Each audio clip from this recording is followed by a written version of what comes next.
the tension, Paul's concessions and the gospel message. It is a great error in morals, and a great practical evil, to make that sinful which is in fact innocent. Christian love never requires this or any other sacrifice of truth.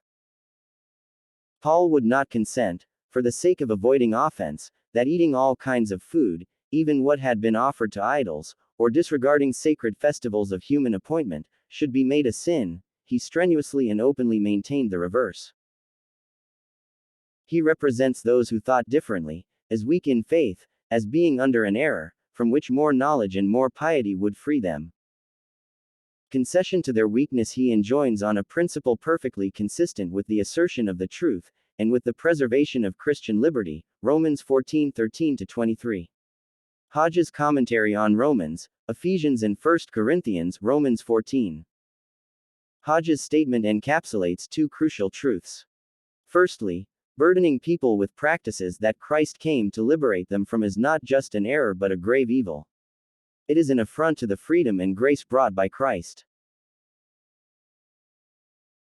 Secondly, continuing to adhere to the practices prescribed by the law of Moses after the enactment of Christ's new covenant is no longer grounded in God's authority but in the authority of man.